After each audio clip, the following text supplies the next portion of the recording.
Jamaica sweet for true. Like you, I'm feeling refreshed, revitalized and energized after all the independence celebrations yesterday. We're proud to be Jamaicans, so let's convert this feeling of goodwill into a commitment to unite, joining hands and hearts for the advancement of our country. On our show today, First Angels help entrepreneurs. We'll tell you more about this divine intervention, plus some excellent news from Schoolfield Primary and Infant School in St. Elizabeth. Thank you for joining us for another edition of Jamaica Magazine. I'm Theo. The package begins with news after the break.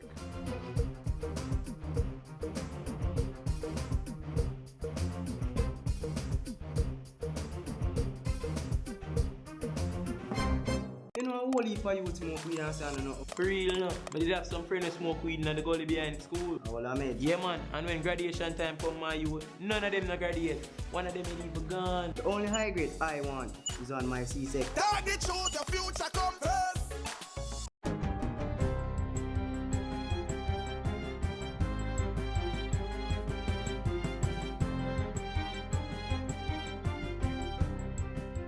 Good day, I'm Carrie-Ann Smith and this is your JIS News for Friday, August 7. Each of us has a duty to build the bright and prosperous Jamaica of which we dream. That was the consensus among the nation's leaders as Jamaica marked 53 years of independence yesterday. Governor General Sir Patrick Allen challenged Jamaicans to act on the issues of crime, corruption, road safety, and protection of the natural environment. Let us end the culture of silence and help bring perpetrators to justice. We must curtail the corruption which undermines our development and threatens social stability. We must use our roads wisely and prevent the carnage from continuing. Our pristine beaches, unique topography, exotic flora and fauna, and the very origin of the name Jamaica are at risk. Prime Minister Portia Simpson Miller agreed that every Jamaican had to contribute in some way to the national good and said her government was aware of its role in the process. We know that for some members of the Jamaican family, things are difficult. My government is aware of the challenges and is working diligently to improve the quality of life for all.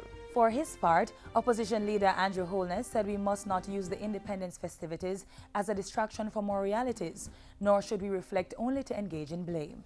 This is a time for learning from our history and recommitting as a nation to quickening the pace of our development and growth while avoiding the pitfalls of the past. Meanwhile, United States President Barack Obama congratulated Jamaica on 53 years of independence in a letter to the country's head of state, Governor General Sir Patrick Allen.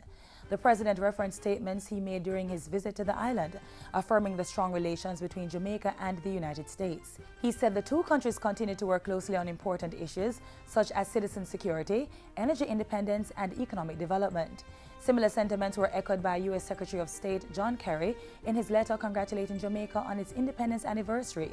He assured that the U.S. remained a steadfast partner and friend and said President Obama's visit to Jamaica generated great momentum in several areas of joint cooperation. As part of efforts to continue that work, he said the U.S. would be sponsoring a dialogue between democracies in the coming year. It's to be a series of public and academic events aimed at advancing and deepening our vital bilateral relationship. Government has launched Jamaica's first electronic procurement system to improve efficiency in the procurement and award of government contracts. The system will reduce administrative costs and the time it takes to process public sector contracts. Funded by the Inter-American Development Bank, the system will standardize procurement practices in line with international best practices and provide easy access to information. This has not just been done in isolation. This is what public sector transformation is about. How we do business, the ease in doing business, and how the people of Jamaica, our customers, have access to the system of government. Minister Daly added that the new electronic procurement system would make Jamaica more competitive and improve transparency and accountability in government. In the last fiscal year, government issued thousands of contracts valuing approximately $60 billion in areas such as consultancy, goods, services, and works. The National Water Commission's $1 billion artificial groundwater recharge system being built at Innswood in St. Catherine is on course for completion by November this year. The Water Minister gave an update on the project last Friday while touring the site with other stakeholders. Over 75% of the work has been completed. I'm singularly impressed with what I've seen this morning. It was well worthwhile. The artificial groundwater recharge project is a fantastic water and environmental project that seeks to secure and supply more than 5 million gallons of water per day for hundreds of thousands of Jamaicans, particularly in sections of St. Catherine and the wider Kingston metropolitan area. The project includes the development of a 36.3 million litre capacity raw water treatment facility and the installation of 2.1 kilometers of pipeline. The work is being done by engineering firm M&M Jamaica Limited with supervision from the Rural Water Supply Limited. It is being funded by the Inter-American Development Bank. And finally, Education Minister Reverend Ronald Thwaites has signaled that the nation's premier training agency, the Heart Trust NTA, should not reject students who do not have the basic grade 9 English and mathematics qualification. The minister was speaking last week Wednesday to youth in the Heart Trust NTA's unattached youth program. He was at the Homer Technical High School in Manchester. The way it used to be in the past was that if you didn't reach grade 9 certification, you really couldn't get into Heart. Yes? Tell you now that changed. Heart must reject nobody. Anybody who comes with a genuine intention to get a skill at Heart must be taken in. And if you need the pre-technical time in order to get yourself up to speed, let us do that. Yes? Let us do that. The Heart Trust NTA Unattached Youth Program is currently in its pilot phase, operating in Northeast Manchester, Western St. Andrew and the community of Seaview Gardens. And that's it for JIS News Today. I'm Carrie Ann Smith. Thanks for watching.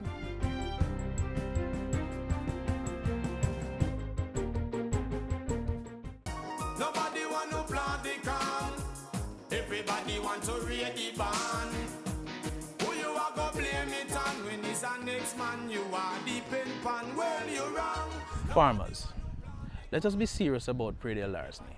It is affecting all of us. If you are aware of incidents of predial larceny, make contact with your local police station or call Crime Stop at 311.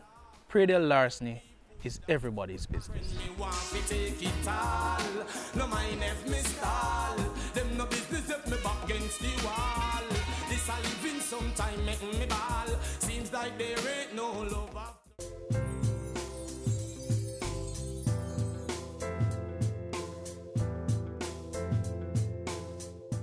If you're an entrepreneur, someone who's business-minded or simply have an interest in Jamaica's economy, this next feature is for you. A group of investors is taking advantage of the improvements in Jamaica's economy. They've considered the positive developments under the Economic Reform Program and have decided to provide capital and some capacity building for entrepreneurs. Listen now for the details.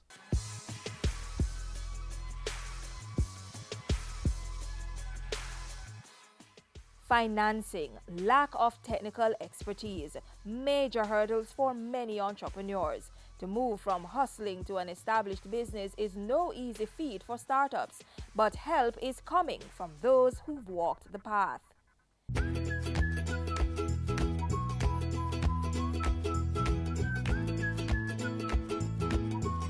Jamaica, the best place in the Caribbean to do business.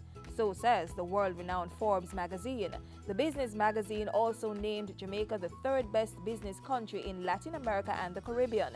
Such high accolade is evidence that the local business environment is improving, that the culture of Jamaica being a bottleneck bureaucratic business place is being eradicated. When the business environment improves, investors will come, and they've been coming. First Angels Jamaica is one of the most recent investors, and their aim is to revolutionize the entrepreneurial sector. They have the money and the skill. First Angels is headed by Joseph M. Matalan, Sandra Glasgow, and John J.J. Giwax. They are joined by 9 other members drawn from Jamaica and other countries. They invest in businesses as a group or individually. We are a part of a worldwide movement. We're supported by the World Bank's InfoDev program. We just decided to take the plunge. So a group of us, entrepreneurs, decided that we were going to start the network and enlist others.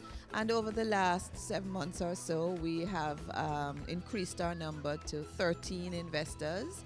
and 2 associate members, KPMG and Hartmuir-Head Fata. This network of angel investors is focused on financing early-stage companies in Jamaica and the wider Caribbean. By the end of 2015, to have invested in 5 companies as a start. Interested persons will have to apply through the group's website. Successful applicants will receive coaching on how to make a successful pitch and/or will participate in a one-day training program. This is followed by an invitation for the entrepreneurs to pitch their business venture to the investors, who may either express interest or decline to invest in the companies. If it's a go, the investors will then undertake due diligence, which includes issuing a term sheet. Each investment is different, and entrepreneurs come with different levels of ask. So we have people who want $100,000 or $40,000 or $80,000. So it really depends on the business, what stage it is at, whether it's a startup or it's a growing business.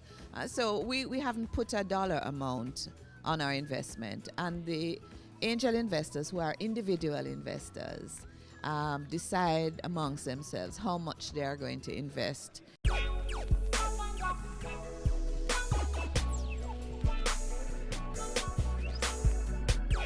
First Angels Jamaica has already stamped its mark in the business sector by putting its money where its mouth is.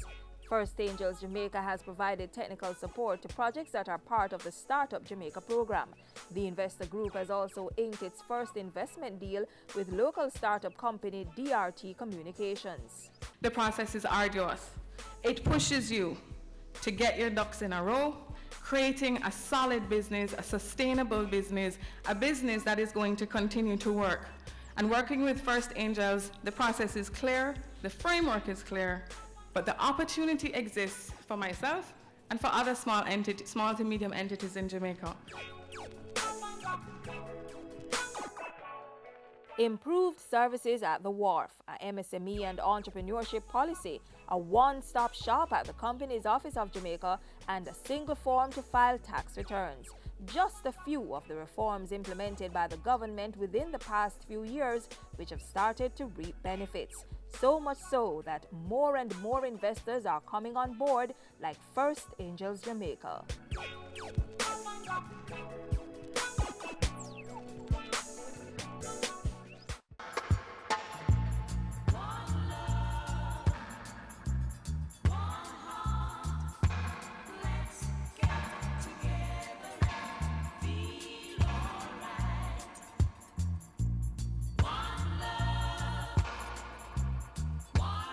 No, son. A verb is an action word. Parents need to become more involved in their children's education. Parents are the first and in many cases the most important teachers. Read with your children. Review their schoolwork. Visit their school. Tapping and rapping and slapping, I said. Nice. High five. Woo! A good education will never decay. We all know the popular saying, reading maketh a full man, so read and read all you can. Administrators at the Schoolfield Primary and Infant School in St. Elizabeth are taking this to heart. They've taken on a major project to improve literacy rates among students, with positive results up to the last academic year. So as we get ready for the new term in September, hear their story and be inspired.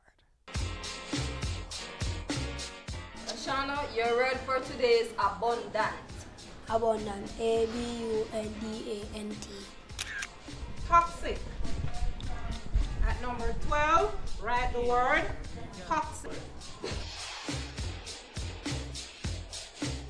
Mrs. Lewis from Schoolfield. This is a lady. She's benefited from leadership training, yes, and she has brought her school in 18 months at grade 4, that critical level, from what? 33% mastery to 78% mastery. Mrs. Primrose.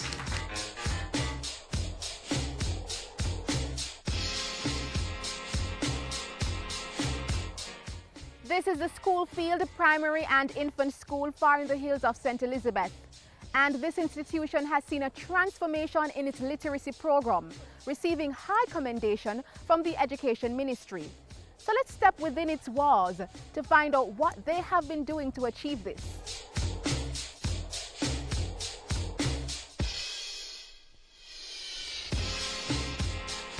The aptly named School Field has now become a mother institution for the Education Ministry by using simple yet effective techniques to increase literacy among students.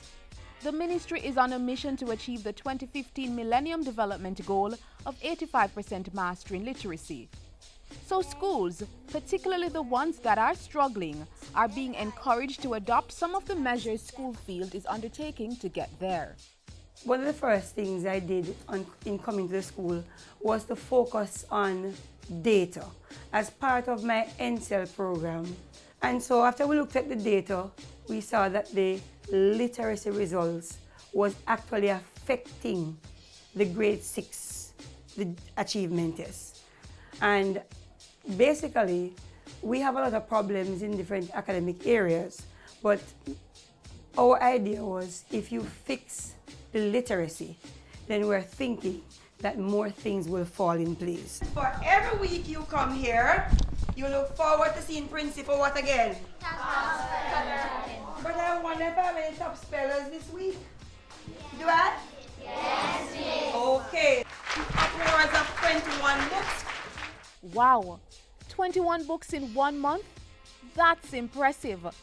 But for students at the institution, that's the norm.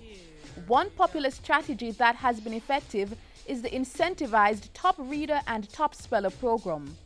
Your word is population. Population.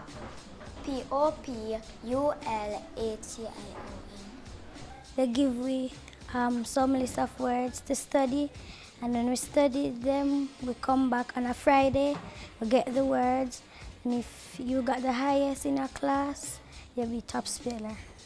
I've been a top speller from grade 4. The program has gained much support from surrounding businesses in the area, with sponsor prizes of books and stationeries each month. It's really good that we can encourage them to do well in reading and spelling. I've been in a classroom when I came here, and the competition is really stiff, and it was just so amazing that they're so into what they do. They want to spell as best as they can so that they can get a prize. So it's really motivating them to do their best. This is a pretty day. Ben said, we must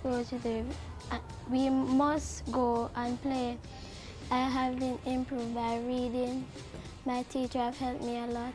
Miss, I was behind Miss, and then I heard Miss, I was trying to come up with the other students, Miss, and I go up and I have improved in my class now, Miss. I feel proud and I feel happy so that him pick up and make greater. One day, Franklin took Harriet outside to play. He put Harriet in her swing. He held her hand as she went down the slide, but he didn't see the puddle at the bottom. Yes, when I came down here, I couldn't read. And my grandmother, Mrs. Dennis, told me to try, and I feel proud to be a top reader. These once slow readers have seen a turnaround with the help of a literacy specialist, otherwise called a reading coach, who has been assigned to the school by the Ministry of Education. The ministry has these coaches assigned to selected schools across the island. I've been working with a lot of students, slow learners. What I do is to pull those slow learners from the regular class system, where I pull them based on their reading levels and their ability. When I first came, I did the IDRI, that's the Informal Diagnostic Reading Inventory, where I diagnosed to see the level that they're reading at. I went on the internet where we use the Jollyphonics. We pull the students, we have them using the videos and the games, and they're able to learn the letter sounds, they're able to see the letters, and so on, and we use a lot of strategies. We teach them how to blend the sounds together to form the words and to construct their words to form sentences and now paragraphs. We have a lot of students where we see tremendous improvement in their reading outcome, which is I am very proud to say that the levels have improved and the students are more passionate about their learning. Among the other strategies employed by the school's administration is providing more reading material, including the popular Children's Own newspaper. Also, grade 4 students have extra classes during the week and on the weekend. To ensure students come out to the early morning classes, a breakfast program is in place. It's run in partnership with the Education Ministry and gets private sector support. The school's strategies have been happily welcomed by the parents. When he started grade 1, he couldn't write, couldn't spell his name, couldn't write letters, he couldn't do anything at all. He spell his name, couldn't do anything at all. Now he can write properly and he can spell words now. The transformation is ongoing, it's a process, and it's in progress. The point we're making is that with solid leadership and commitment and fixity of purpose, we are well on the way to transforming the education system.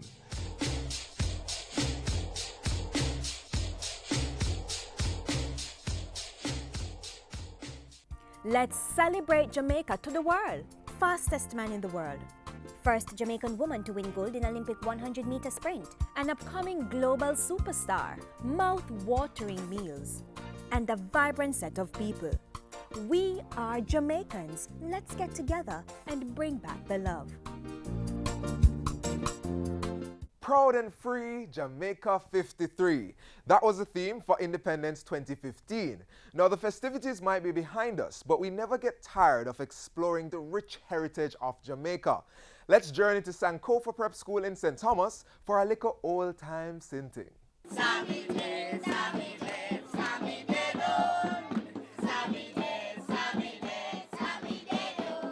A medley of folk songs, Jamaican treats for the sweet tooth, and household items of yesteryear.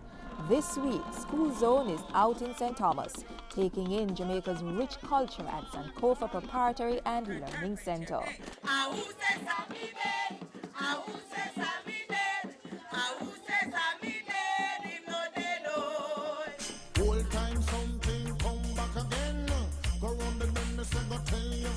Sankofa Prep, as it's more commonly known, is a small institution located in the Eastern Parish.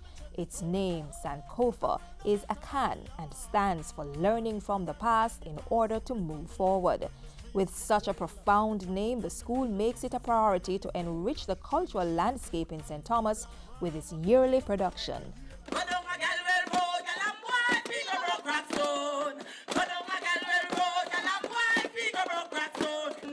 Broke them one by one, broke them two by two. Finger mash, no cry. Old-time sinting is a cultural event. We take artifacts and educate the students about them, like your old self-eating iron, your old-time things from enamel and stuff like that. And then we have traditional foods all day, traditional songs, dance. We immerse the children in their culture that day in a very practical way. It's very important. A lot of these things children have no idea about. Their parents are young, they don't have the memory. From day to night, the students, their parents and community members were taken back in time through a cultural explosion of Jamaican life in the good old days. My name is Brianna Rowe and I'm going to be your tour guide. Today we're displaying some things that we used to use in the old time days. This is an enamel teapot. A far difference from the modern version. This is an ice shaver.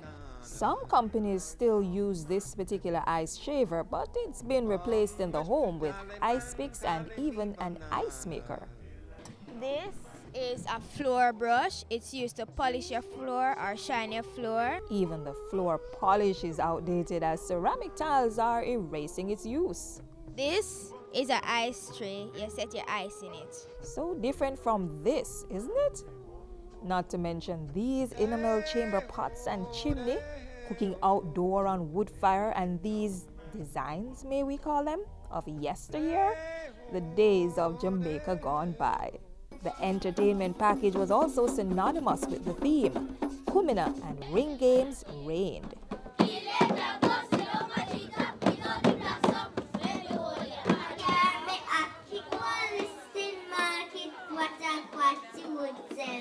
Whole heap of memories. I mean, I'm waiting for my chocolate tea right now. Our children need to know where they're coming from, where they're at now, where they're going. It's imperative because we're losing our children. I think the event is very, in my mind, it stands out. It's very exceptional what Sankofa Preparatory is doing for the students and the community at large.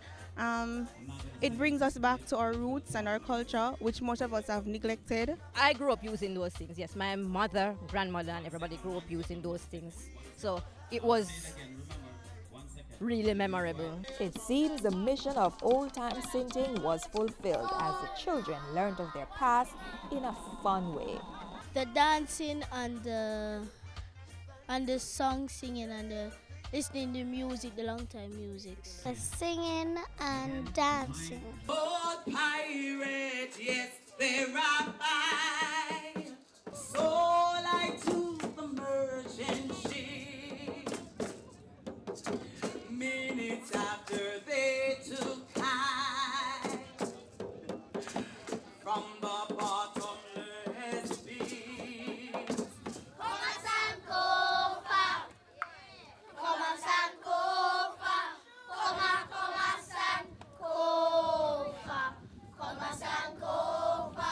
Old time something come back again. Go round the bend, me say go tell you.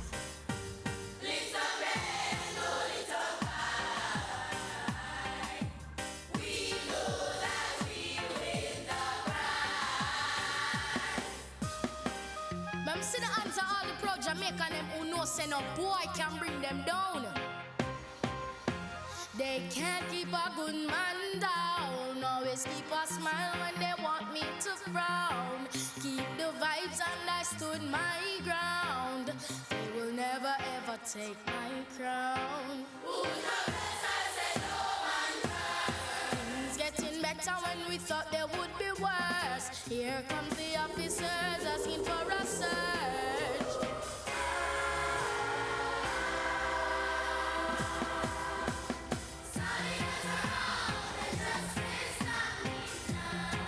They can't stop me, na na na na na na na na na na na na na.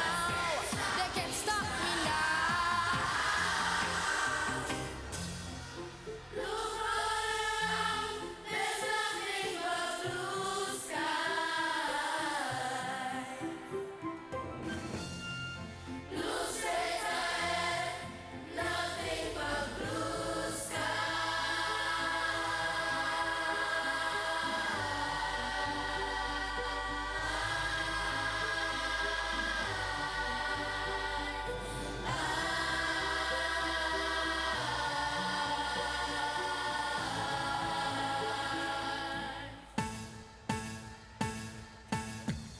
Yeah, mama, see all of the hands of the pro Jamaicans, them.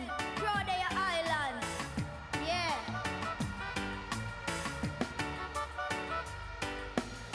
Me and me brethren, them a sit down on the corner. Light up the fire and a boil green banana. Later we have to go igloo out of hell shop.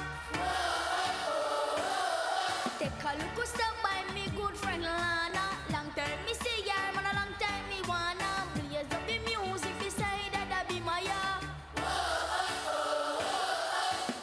I feel like jamming to the reggae beat.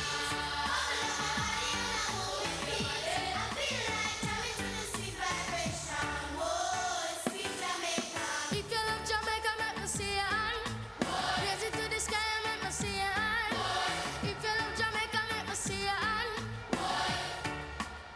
Sweet Jamaica.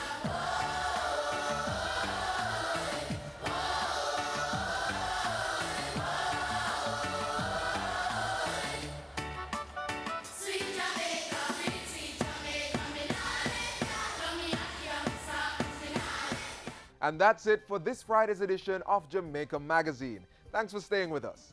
Keep the link. Visit jis.gov.jm or YouTube channel or other social media platforms. Be sure to join us tomorrow on this station for another informative program. I'm Theodore Henry, and this has been Jamaica Magazine. Have a great weekend.